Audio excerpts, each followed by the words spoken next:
मसीह यीशु के अज़ीम जलाल अल-क़ादिर फ़तमन नाम में आप सबको सलाम। आज आप सबका है फर्स्ट सेक्शन है जो कि हम लेंगे इफ्सियों के ख़त के ऊपर। उससे पेश कर के हम लोग आगे बढ़ें। आप सबसे दरख्वास्त अपनी आंखों को बंद करेंगे और जमात में जिन्हें भी खुदा का रूह उभारता वो दुआ में रहनुमाई करें।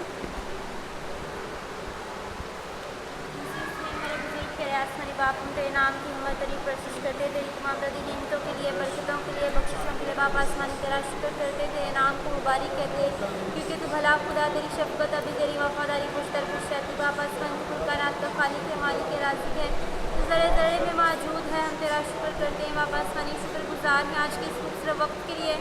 खुदा पाक जो तूने हमारी ज़िंदगी में बख्शा ताकि अब खुदा हम मिल बैठ करते नाम को इज़्ज़त व जलाल देने के लिए अब खुदा तेरे कलाम की सच्चाइयों को जान सके और बाप आसमानी अपनी ज़िंदगियों में से अमल लाने वाले बने।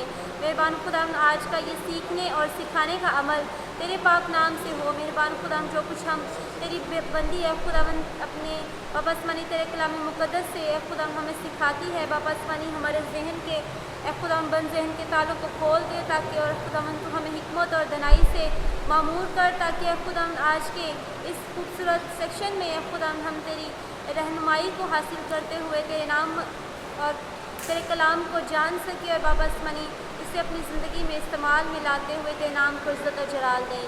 ये सब कुछ मांगते हैं तेरे प्यारे बेटे अपने खुदा यीशु मसीह की तरह से, आमीन आमीन।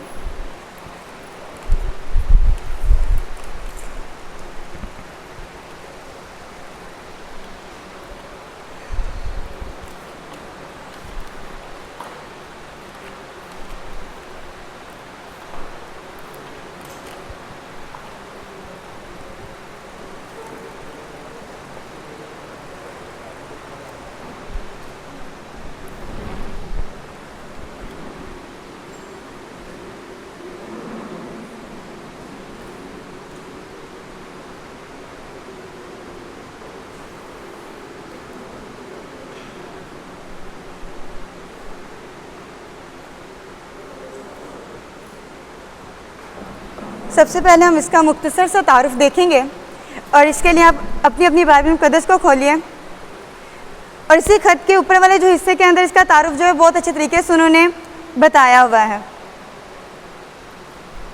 सब ने निकाल लिया? आप में से कोई भी तिलावत करें।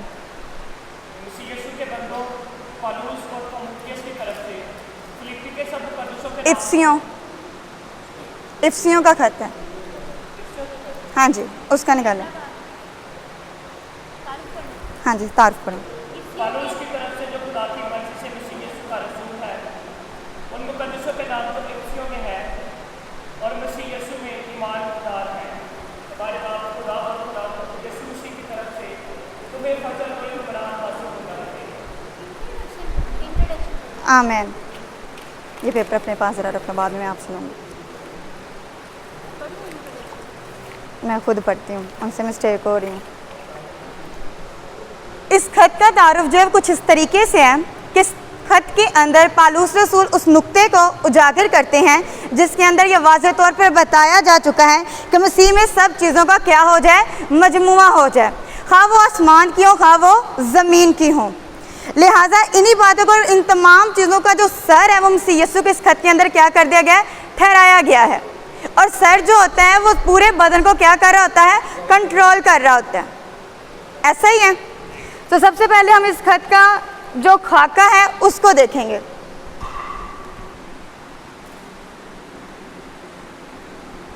इंग्लिश में इसको आउटलाइन भी कहते हैं। इसके दो हिस्से हैं।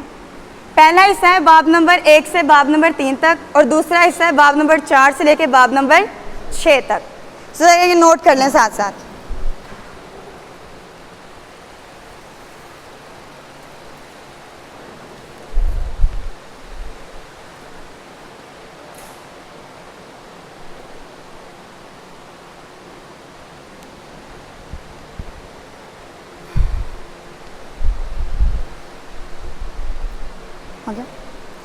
पहले से में हम पहले नोट करेंगे बाब नंबर 1 से बाब नंबर 3 के पॉइंट्स। ये मैं बोलती जाऊंगी, आप लोग साथ साथ जो है वो नोट करते जाएगा, ठीक है? क्योंकि लिखूंगी बहुत टाइम लगेगा। पहला पॉइंट हम नोट करें, सलाम। हाँ जी, दूसरे पॉइंट की हेडिंग दें और लिखना शुरू करें। पालूस फजल की बरक़ात के लिए खुदा की हम्दोस्ताइश करता है।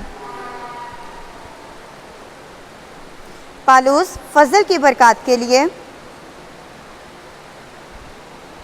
खुदा की हम्दोस्ताइश करता है। इसके साथ साथ वर्सेस आप नोट करें। इस्लाम के आगे लिखें पहला बाब और उसकी पहली आयत और दूसरी आयत, और सेकंड पॉइंट के आगे लिखें बाब नंबर 1 आयत नंबर 3 ता 14। अगर किसी का पॉइंट स्किप हो जाए तो बता सकता है। तीसरा पॉइंट आप नोट करें, ठीक है। पालूस फजल की बरक़ात के लिए खुदा की हम्दोस्ताइश करता है, और इसके लिए हवाला आपने नोट कर लिया 3 ता 14 आयत जी। तीसरा पॉइंट है पालूस मुक़द्दसीन के लिए शुक्रगुजारी और दुआएं करता है।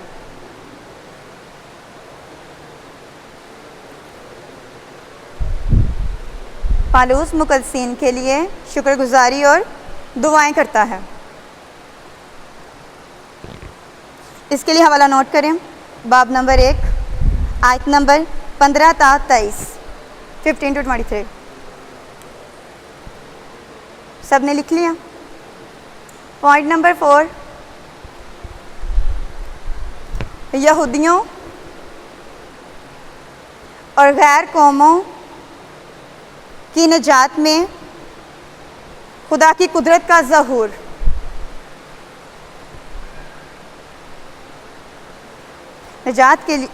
निजात में खुदा की कुदरत का ज़हूर। बाब नंबर 2, हाँ जी, आयत नंबर 1 ता 10। पॉइंट नंबर 5 है वर्सेस, लिखें आप दूसरा बाब 1 ता 10। पॉइंट नंबर 5 रिपीट करने लगी हूँ। ईमान लाने वाले यहूदियों गैर कौम अफराद की, हाँ जी, गैर कौम अफराद की मसीह में यगानगत। इसके लिए हवाला नोट करें गैर कौम अफराद की मसीह में यगानगत, यूनिटी। बाब नंबर 2 आयत नंबर 11 ता 12। बाब नंबर 2 आयत नंबर 11 ता 12, 11 to 12। 6 पॉइंट नोट करें। हाँ जी, 2 हैं बस। ये अभी आपको आउटलाइन मिल रही है। हाँ जी, हाँ जी।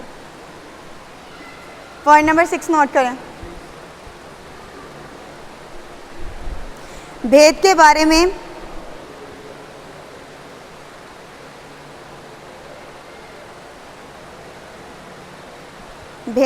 में कामलियत।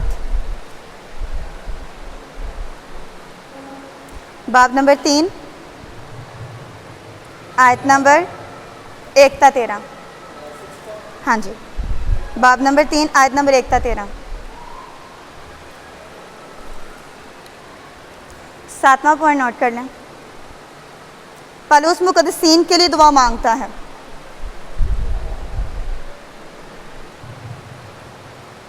बाब नंबर 3 आयत नंबर 14 ता 19। पालूस रसूल मुक़द्दसीन के लिए दुआ मांगता है। Chapter 3 verse 14 to 19।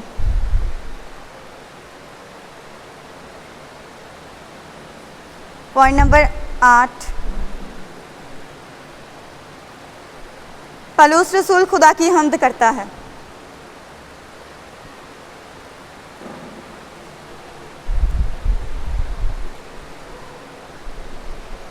बाब नंबर 3 आयत नंबर 20 ता 21।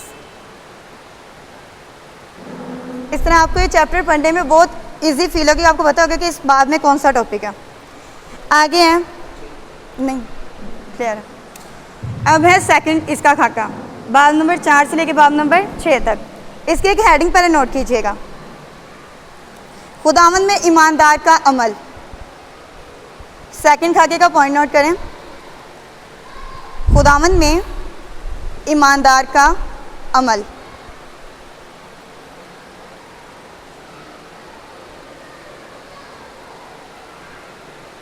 अब इसके पॉइंट बनाएं।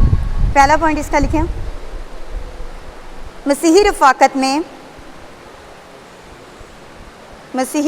में इत्तेहाद की अपील।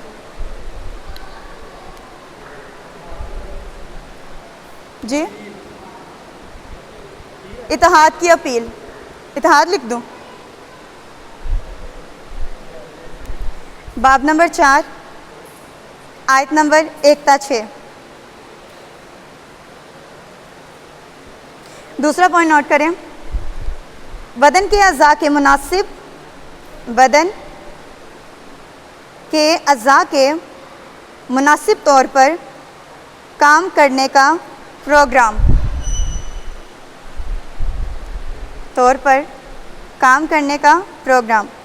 बाब नंबर 4 आयत नंबर 7-16। प्रोग्राम, सिस्टमेटिक प्रोग्राम इस तरह से।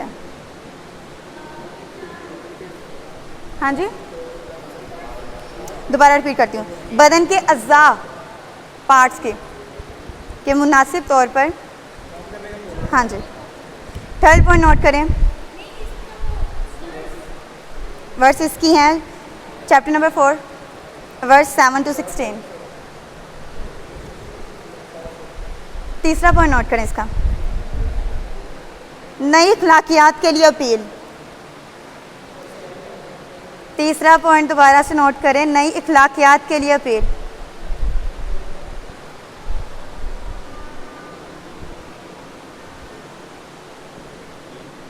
हाँ जी, इसका कुछ इस तरीके से आपने लिखा है, बाब नंबर 4 के 17 आयत से लेकर 5वें बाब की 21वीं आयत तक है। नई अखलाकियात के लिए ये रेफरेंस है। चौथा पॉइंट नोट करें, मसीही घराने में शख्सी पारसाई की अपील। शख्सी पारसाई, पारसाई इस तरीके से लिखते हैं,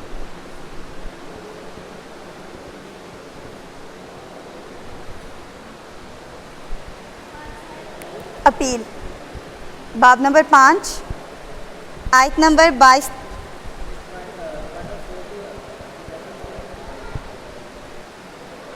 नई अखलाकियात का ये है और शख्सी पारसाई का 5वां बाब है, 22वीं आयत से लेकर 6ठे बाब की 9वीं आयत तक है। नोट कर लिया, आगे 9वीं आयत तक है। आगे 5वां पॉइंट नोट करें, रूहानी जंग से मुतालिक नसीहतें। रूहानी जंग से मुतालिक नसीहतें, बाब नंबर 6 आयत नंबर 10-20।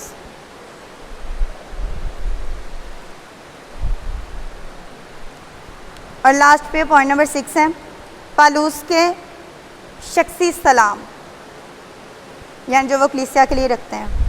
बाब नंबर 6 आयत नंबर इस्लाम भाई, हाँ जी, पालूस के 5th पॉइंट, रूहानी जंग से मुतालिक नसीहतें। हवाला नोट किया, हवाला लिखें, 6ठा बाब 10वीं आयत से लेके 20वीं आयत तक।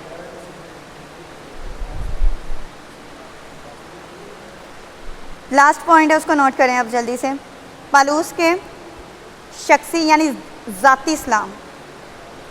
हवाला इसके लिए देखिएगा, और सॉरी हवाला नोट करें, बाब नंबर 6 आयत नंबर 21-24।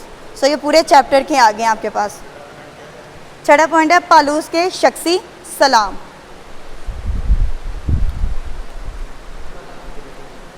छठा बाब 21-24 लास्ट वर्सेस इसकी।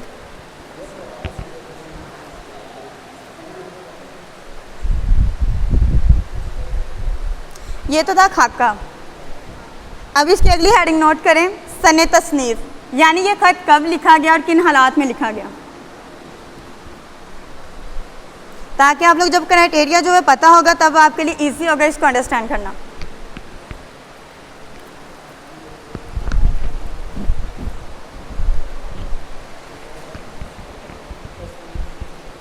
सन्ने तस्नीफ यानी ये किस टाइम में लिखा गया।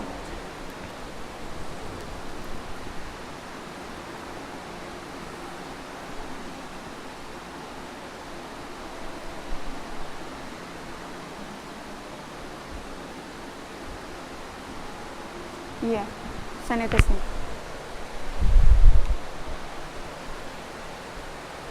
ये शॉर्ट वर्शन में मेंशन होते हैं। लिखना शुरू कीजिएगा। कुल्सियों, फिल्पियों और फिल्मोन के साथ साथ इफ्सियों भी उन खतूत में शामिल हैं जो खतूत जो वो कैद खाने के अंदर लिखे गए हैं और कैद की हालत में पालूस रसूल ने लिखे हैं।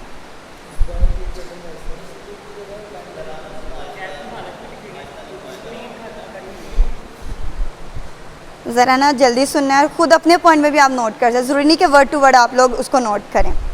गौर से सुनिएगा। कुल्सियों, फिल्पियों, फिल्मोन और इफ्सियों, ये चारों खतूत ऐसे खतूत हैं जो पालूस रसूल ने कैद की हालत में लिखे, यानी कि ये उन्होंने जब वो कैद खाना के अंदर थे तब उन्होंने लिखे। ये बड़ी अहम बात है कि उन्होंने इस हालत में, जिस हालत में इंसान बड़ी मुसीबत में होता है, बड़े दुख में होता है, बड़ी परेशानी में होता है, उन्हें अपनी फ़िक्र छोड़ के कलीसिया की फ़िक्र की है और मुफ्तलिफ़ कलीसियाओं के लिए उन्होंने मुफ्तलिफ़ खतूत लिखे हैं, जो जो कलीसियाओं के अंदर जो जो मुसीबतें थी। समझ आ गया ये पॉइंट। 4 खतूत हैं, लिखना शुरू करें। कुल्सियों, फिल्पियों, फिल्मोन और इफ्सियों। ठीक है। अब ये वो कौन से खतूत है, कहाँ लिखे गए थे, किसने लिखे थे, क्यों लिखे थे। मसाइल जो हैं उनको क्या किया जाए, हल किया जाए। अब इसका दौरानिया लिखे किस सदी के अंदर लिखे गए हैं, 60 ईस्वी के अंदर ये लिखे गए हैं। किस दौर के अंदर लिखे गए हैं, क्या सन था, 60 ईस्वी में। हाँ जी, जी नहीं, ये मसीह से पहले बिफोर आएगा। हाँ जी, बिफोर क्राइस्ट नहीं brother, oh sorry, yes after है ये। हाँ ये आफ्टर है, आफ्टर करो इसको। इसके अलावा आगे नोट करें, इसके लिए हवाला देखें। कुल्सियों चौथा बाब 7वीं था 9वीं, भाइयों में से कोई भी इसको पढ़े। कुल्सियों चौथा बाब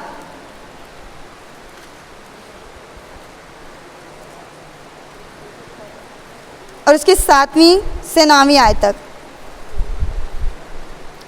चौथा बाब 7वीं से 9वीं आयत तक पढ़ना।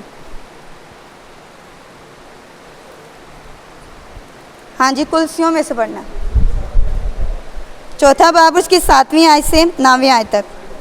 चले मैं पढ़ती हूँ आपके लिए, जल्दी पढ़ो।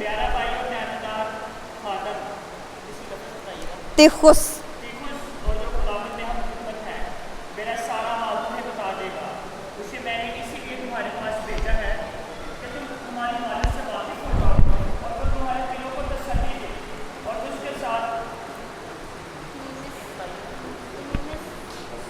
अनीमस,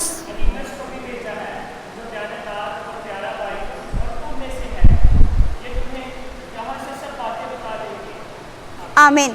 यानी कि पालूस रसूल खुद तो कैदखाना में थे, वो बाहर नहीं थे आ सकते, तो उन्होंने एक इंसान को चुना जिसका नाम क्या, तुखुस। उसको उन्होंने रखा हुआ था कि ये उनके खत लेके कहाँ जाता था, मुफ्तलिफ़ कलीसियाओं के पास। सबूत मिल गया कि वो किस हालत में खत लिख रहे हैं। उन्होंने कहा कि वो मेरे बारे में हालात तुम लोग को क्या कर देगा, खुद बता देगा। इसके अलावा एक और हवाला जो है वो आप नोट कर सकते हैं, इफ्सियों छठा बाब और उसकी 21 और 22 में आयत भी नोट कर लें, ताकि दो हवाला जात आपके पास हो जाए।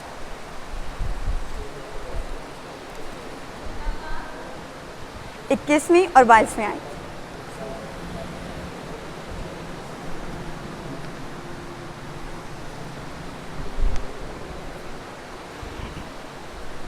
अब ये मुझे बताइए खत किसने लिखा था?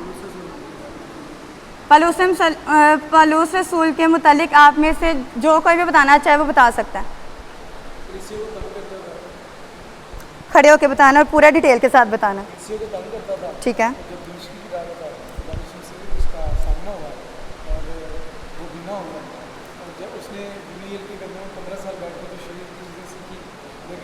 तरीके से उसको वो हासिल नहीं कर सका, नहीं हासिल कर सका, लेकिन खुदा मसीह के साथ उसे मिलने से उसने तफसीर कुरान और मिशनरी और इस तरह की सारी चीज़ें सिर्फ 3 दिन में खुदा मसीह इसके इस्तेमाल करके उसकी नींव पैदा हुई। ठीक, शाबाश। पलूस रसूल के मुतालिक जैसे कि भाई ने भी अभी बताया, उसकी तब्दीली जो है वो किस राह पे हुई थी? दमिश्क की राह पर। इसके लिए अगर आप हवाला जात घर जाके स्टडी करना चाहें तो अमाल 9वें बाब को आप पूरे अच्छे तरीके से पढ़ सकते हैं। अमाल की किताब, उसका नामा बाब।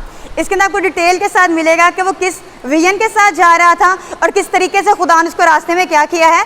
तब्दील किया है। इसके अलावा जब हम देखते हैं कि इस खत के मुतालिक जो है वो कुछ हकाइक हैं कि क्या ये खत पलूस रसूल ने लिखा है कि किसी और ने लिखा है। ये जानना हर खत के लिए बहुत अहम होता है कि हमें पता हो कि ये खत वाकई पलूस रसूल ने लिखा है या किसी और ने उठ के लिख दिया और नाम पलूस रसूल का लगा दिया। तो इसके लिए 2 जो गवाही होती हैं वो मानी जाती हैं। एक होती है दाखिली शहादत और एक होती है खारजी शहादत। दाखिली शहादत जो होती है वो कलाम मुक़द्दस में से होती है और खारजी शहादत जो होती है वो कलाम मुक़द्दस से बाहर यानी कि लोगों की गवाहियाँ होती हैं। और आप दाखिली 2 हेडिंग दें ज़रा पलूस रसूल के मुतालिक, दाखिली शहादत और खारजी शहादत।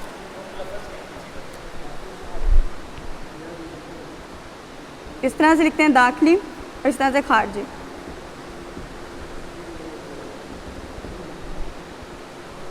शहादत। सबसे पहले आप हेडिंग दें दाखिली शहादत की। दाखिली शहादत के लिए आप हवाला नोट कर सकते हैं। इफ्सियों पहला बाब,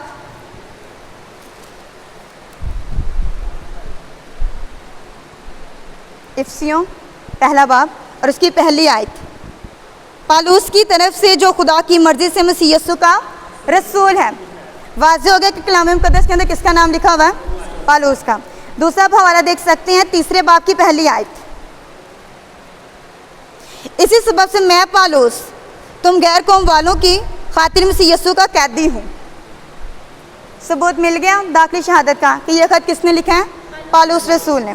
अब खारजी शहादत के लिए अच्छा नाम है वो आपने लिखने हैं। रोम के क्लेमेंस,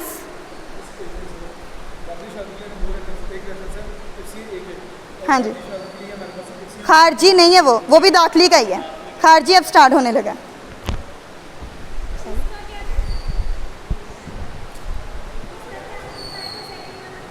तीसरे बाब की पहली आयत। खारजी शहादत के लिए नाम अगर मुश्किल हो तो मैं लिख देती हूँ।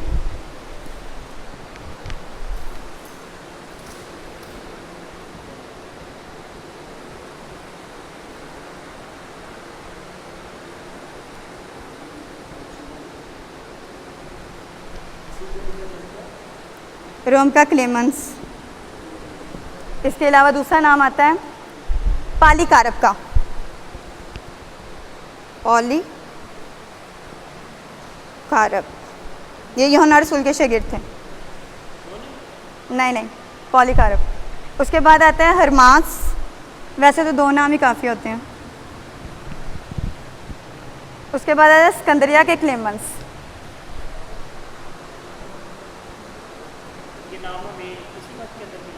जी नहीं, ये है खारजी शहादत।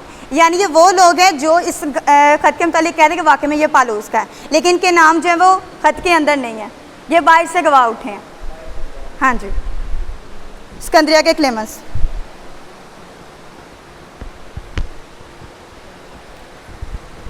ये कौन है? इस खत के गवाह हैं। हाँ जी, यानी जो बाहर से हमें गवाही मिलती है। दोनों पॉइंट क्लियर हो गए, दाखिली भी और खारजी भी।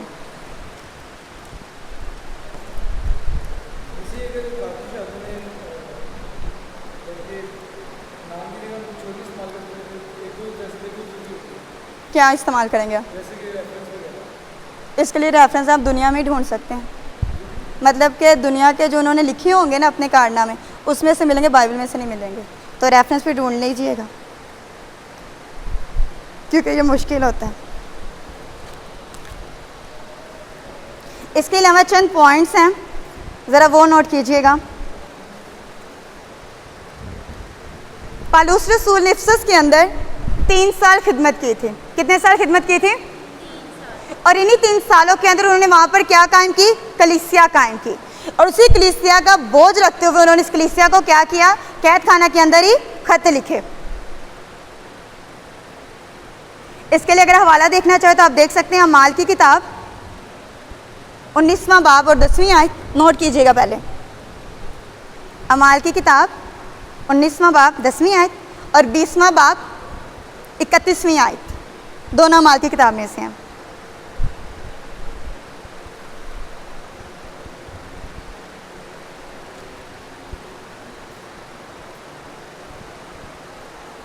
कितने साल पालूस रसूल ने यहाँ पे खिदमत की है? ठीक है। तो 3 साल वहाँ रहने पर उन्होंने क्या कायम किया? इस कलीसिया का जिक्र कहीं और नज़र आता है आपको? अमाल की किताब में है, इफिसियों खत के अंदर। इसके अलावा मुकाशवा किताब के अंदर 7 कलीसियाएँ हैं ना, उनमें दूसरी ये है।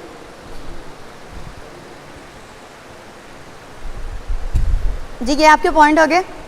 आगे इस खत के लिखने का जो मकसद था पालूस रसूल का, अब उसकी तरफ ज़रा फोकस कीजिएगा। हेडिंग दीजिएगा, खत लिखने का मकसद।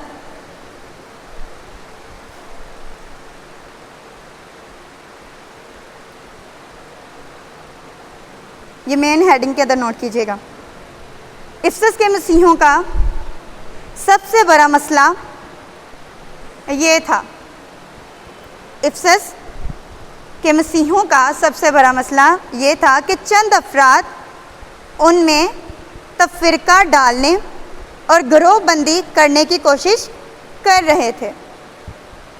दोबारा से रिपीट करूं।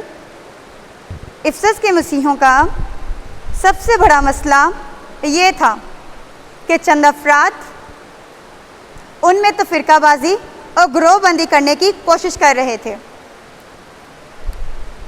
ताकि अपनी अपनी पार्टियाँ बन जाएं, और मुकद्दस पालूस के पैगाम की पैरवी करने से मना करते थे। और मुकद्दस पालूस की पैरवी करने से मना करते थे। इसलिए पालूस रसूल को बड़ी फिक्र थी। इसलिए पालूस रसूल को बड़ी फिक्र थी कि कलीसिया में इत्तेहाद कैसे कायम रखा जाए। अब देखें यहाँ आपके पास कीवर्ड्स बार बार आ रहे हैं कि इस खत के अंदर मेजर जो चीज़ें थी वो क्या थी? कलीसिया के अंदर क्या कायम हो जाए? इत्तेहाद कायम हो जाए। ये था इसका मकसद।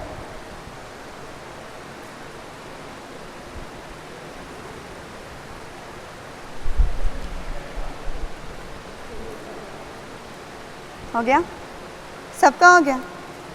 भाइयों में से अगर किसी का रह गया हो तो पूछ सकते हैं। हाँ जी, दोबारा रिपीट करती हूँ, मैं करती हूँ।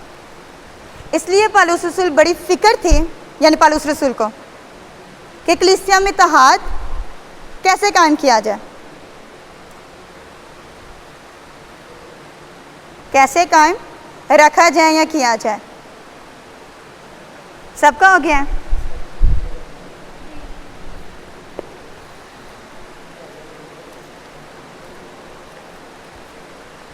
बस एक हेडिंग और नोट करें, उसके बाद हम तफसीर की तरफ चलेंगे। इस हर एक आपने जब भी कोई भी सब्जेक्ट आपको पढ़ाया गया उसके अंदर उसकी जो खसूसियात होती है वो भी आपको बताई गई हैं। इस तरह से इस खत की भी चंद खसूसियात हैं, उन्हें नोट कीजिएगा। इफिसियों के खत की खसूसियात, मेन हेडिंग लीजिएगा इसको।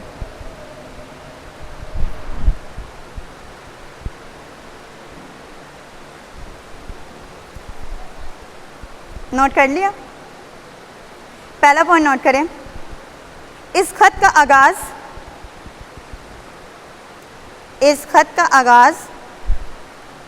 इस बयान से होता है कि, हाँ जी, इस बयान से होता है कि खुदा ने यीशु को मुर्दों में से जिंदा किया और अब वो आसमान पर खुदा के साथ बादशाही करता है। हो गया सबका?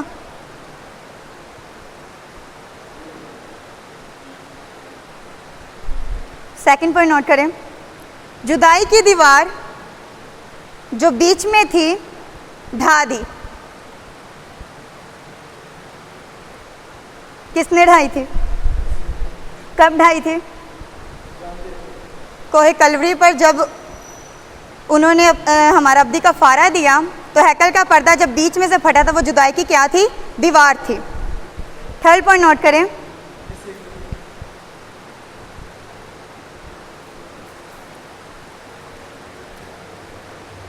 यहूदियों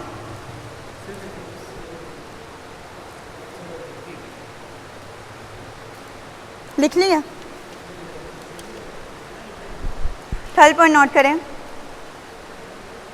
यहूदियों और गैर यहूदियों का इत्तेहाद करा दिया। गैर यहूदियों से मुराद है गैर कौमें। इत्तेहाद करा दिया। यहूदी यहूदी हैं, गैर यहूदी यानी गैर अक़वाम।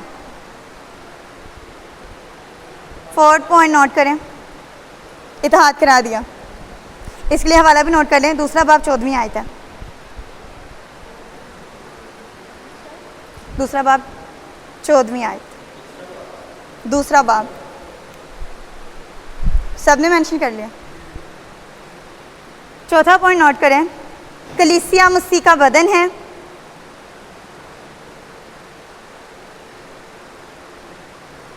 इस बदन का, ये इन्वर्टेड कॉमा के अंदर लिखना है, इस बदन का एक ही खुदावंद है, एक ही ईमान, एक ही बपतिस्मा है। इस बदन का एक ही खुदावंद है,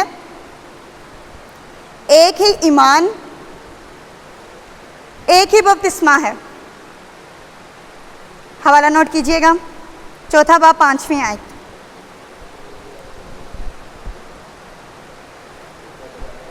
हाँ जी, चौथा बाब 5वीं आयत। 5वां पॉइंट नोट करें, कलीसिया में मुख्तलिफ लोगों में मुख्तलिफ नेमतें हैं। ये इस खत की खुसूसियत है। कलीसिया में मुख्तलिफ लोगों में मुख्तलिफ नेमतें हैं। बाब नंबर 4 आयत नंबर 11।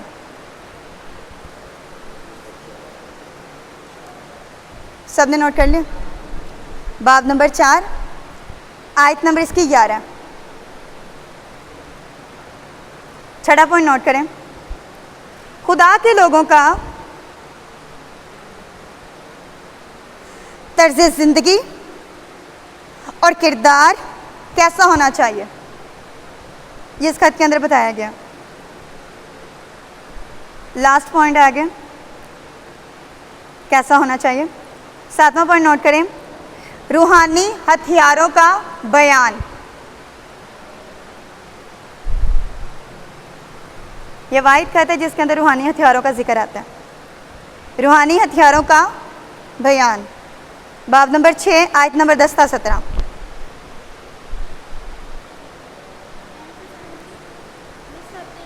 यस, उसका नहीं है, जिसका है बस उसका मेंशन है, ठीक है।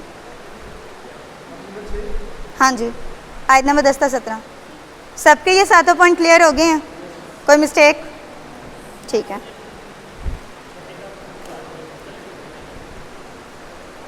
अब हम आते हैं इसकी तफसीर की तरफ।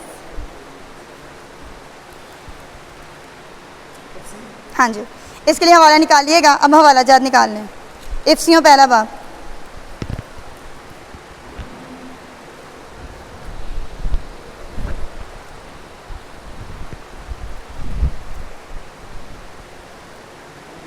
पहला बाब कंप्लीट। आप में से कोई भी तिलावत करें। और उसकी तरफ से जो खुदा की मर्जी से उसके यीशु का रसूल है, उन मुक़द्दसों के नाम जो इफिसस में हैं और मसीह में ईमानदार हैं, हमारे बाप खुदा और खुदा यीशु मसीह की तरफ से से तुम्हें फजल और इत्मीनान हासिल होता रहे। हमारे खुदा यीशु मसीह के खुदा और बाप की हम हो जिसने हमको मसीह में आसमानी मुकामों पर हर तरह की रूहानी बरकत बख्शी।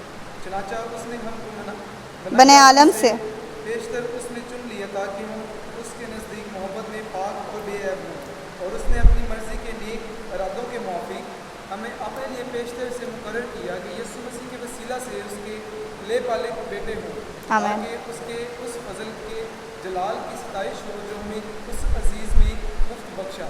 हमको उसमें उसके खून के वसीला से मुखलसी यानी कसूरों की माफ़ी और उस फजल की दौलत के मुताबिक हासिल है जो उसने हर तरह की हिकमत और दनाई के साथ कसरत से हम पर नाजिल किया। चनाचा उसने अपनी मर्ज़ी के भेद को अपने उस नेक इरादा के मुताबिक हम पर ज़ाहिर किया जिसे अपने आप में ठहरा लिया था, ताकि ज़मानों के पूरे होने का ऐसा इंतज़ाम हो कि मसीह में सब चीज़ों का मजमूआ हो जाए, खा हो आसमान की खा हो ज़मीन की। इसी तरह हम भी उसके इरादा के मुताबिक जो अपनी मर्ज़ी की मसलत से सब कुछ करता है पेशतर से मुकर्रर होकर मिरास बनी, ताकि हम जो पहले से मसीह की उम्मीद में थे उसके जलाल की सताइश का बायस हूँ।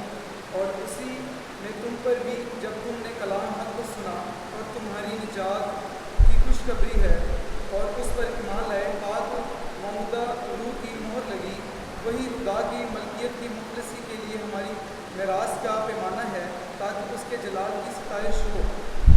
इसी सबब से मैं भी उस समान का जो तुम्हारे दरमियान खुदावंद यीशु पर है और सब मुक़द्दसों पर ज़ाहिर है हाल सुनकर तुम्हारी बाबत शुक्र करने से बाज नहीं आता और अपनी दुआओं में तुम्हें याद किया करता हूँ कि हमारे खुदावंद यीशु मसीह का खुदा और खुदा जो जलाल का बाप है तुम्हें अपनी पहचान में हिकमत और मुखालफत की बख्शे और तुम्हारे दिन की आंख रोशन हो जाए, ताकि तुमको मालूम हो कि उसके बुलाने से कैसी कुछ उम्मीद है और उसकी मिरास के जलाल की दौलत मुक़द्दसों में कैसी कुछ है, और हम ईमान लाने वालों के लिए उसकी बड़ी कुदरत क्या बेहद है। उसकी बड़ी कुव्वत की तासीर के मुताबिक जो उसने मसीह में की जब उसे मुर्दों में से जलाया कर अपनी दाहिनी तरफ आसमानी मुकामों पर बिठाया और हर तरह की हुकूमत और इख्तियार और कुदरत और रियासत और हर एक नाम से बहुत बुलंद किया, जो ना सिर्फ इस जहान में बल्कि आने वाले जहान में भी लिया जाएगा। सब कुछ उसी के उसके पाँव तले कर दिया और इसको सब चीज़ों का सरदार बनाकर कलीसिया को दे दिया।